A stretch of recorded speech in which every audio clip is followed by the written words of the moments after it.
a reoccurring doubt by all CLAT aspirants. Is grammar something that's actually relevant to the exam? Should we really prepare for grammar when we're preparing BARC? Well, the answer is yes, you do need to prepare grammar for CLAT. Now, how and why? This video will express exactly that. So kindly watch the video till the end to understand why is grammar important for CLAT exam.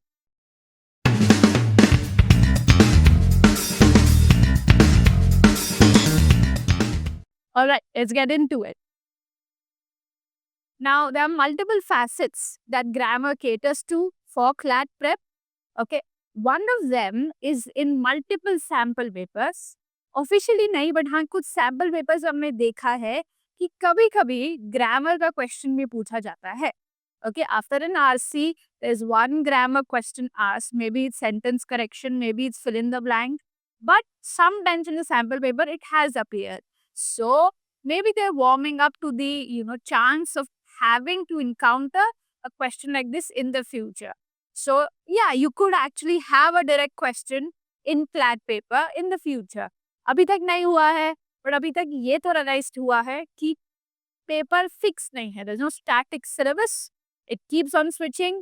अगर अभी तक नहीं हुआ है, then that does not really mean कि आगे नहीं होगा. So you must be prepared for the worst. So just in case if there are one or two questions, you can cater to it if you are prepared for grammar in advance. Okay, so I've given you some examples of how the question could be given. Okay, so if from the passage, this is the sentence, the data regarding the economic impact of the new policy are significant and we have to correct the sentence. For this, you need to know all the rules of subject-verb agreement. Only then will you fix this are to is, because data is uncountable now. You cannot count it, you can't quantify it. And if something can't be quantified, how can it be plural? So you have to use is. For that, you need to know all your rules for subject-verb agreement. Right? There's a fill in the blank, or again another correct the sentence. See, the committee remain unconvinced. Committee is a collective noun. It is one single entity. It is one single entity. Remain कैसे आ सकता है? Remain is used for plural. It's used for plural nouns. Remain is used for singular noun. So if just in case if they're asking you fill in the blanks or sentence correction directly after a passage, if you are aware of the rules, you will get that 1 or 2 mark also. Now, it also helps you assist the tone of the author, the sentence structure. Okay, therefore, will assist you in understanding the main idea, the conclusion of the entire passage, the primary purpose, all of it. See, check out the example. The decision was announced, markets reacted negatively, investors were concerned. Very short, brief sentences. So, if you've now done the types of RCs, you will know that this is a specific type of RC. If you see, these are short, direct sentences suggesting a very factual and perhaps slightly alarming tone. Okay, what type of RC this is, I will actually leave it vague. And I wanted to guess in the comments, what type of RC do you think this is? Let me know in the comments. I'll check the answers. This is the next one. Following the much anticipated announcement, which detailed a significant shift in policy, the financial markets exhibited a discernible downturn, leading to a wave of apprehension among investors who carefully scrutinize the potential long-term implications. See how long sentences are. Longer, more complex sentence structures suggesting a more analytical and perhaps cautious tone.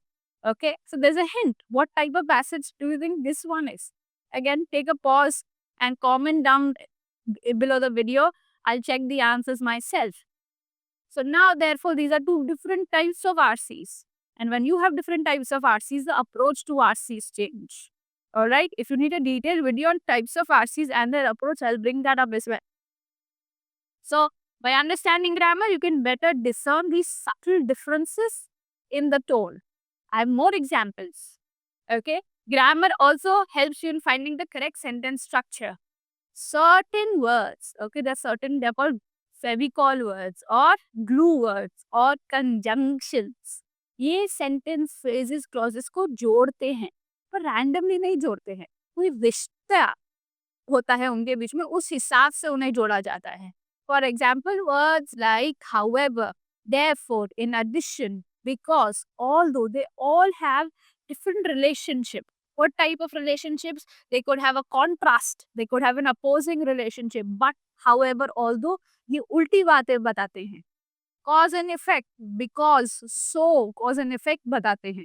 ठीक है, addition and addition बताता है. Condition between different sentences and ideas in a passage. All of this is expressed through conjunctions. Therefore, you should know all of the conjunctions and their functions. All right, this is an example for moods. Okay, there are different types of moods. There's something called subjunctive, imperative, all right, indicative. So, वो कैसे tone determine करने में help करता है? Check it out. Okay, analyze the provided documents carefully and submit your report by the end of the day. Okay, for example, this is taken from a hypothetical passage. This is a type of instructive and commanding sentence. Therefore, this is an imperative mood. Now you understand the mood of the author. Check out the other one. If the company were to invest more in research and development, it might see greater innovation. It might see greater innovation. Okay, it's hypothetical. I mean, there's nothing definite here, but it's all hypothetical. All the uncertain and hypothetical sentences are called subjunctive mood. There are total 4 types of moods. So again, you need to know the moods, you need to know your grammar to discern the different types of moods in a sentence, different type of tones in a sentence. Alright, it also directly assists you in improving reading and the comprehension of the passage. How? A strong foundation in grammar enables you to read sentences more fluently.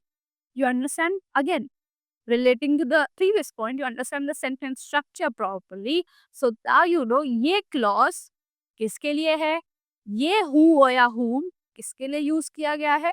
For example, the witness identified the suspect who the police believe was involved in the robbery. So here you need to understand the relative clause, and there's also a modifier here. Can you identify what is the modifier here? Okay, it is modifying the suspect. What is the modifier that is modifying the suspect? Watch the video and put it under the video in the comment box. Now you will realize what is the importance of a modifier. If you've studied and you find it completely irrelevant, now you know. Okay, modifiers directly assist you in finding the qualities of a person and who it is related to. Hence, very, very relevant to understanding the concept and the context of the passage.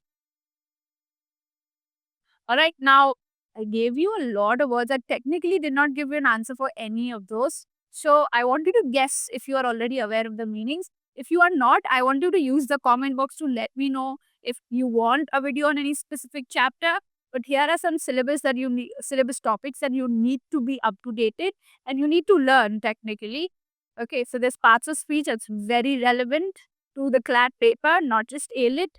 Subject verb agreement, tenses, modifiers, articles, phrasal verbs, prepositions, sentence structure, parallelism and error spotting. मैंने जो moods कहा था वो tenses में आता है. Error spotting में technically ये सारे topics आ जाते हैं. So this is a big majority of the grammar itself, and all of it is relevant to the CLAT exam. Okay, sometimes directly, sometimes indirectly. Sometimes it could be asked directly as a question, but if not asked as a question, it's not still a waste. It will still assist you in understanding the comprehension and the tone of the passage. We just saw how it will assist us in doing that. Alright. Thank you so much for watching. Again, use the comment box for your good. Let us know in the comment box if you need a video on a specific grammar topic. I will cook one just for you. Alright, thank you so much for watching, and you like the video, share if you liked it and found it relevant, and share it with your other peers. and use the comment box for your good. Alright, thank you so much for watching.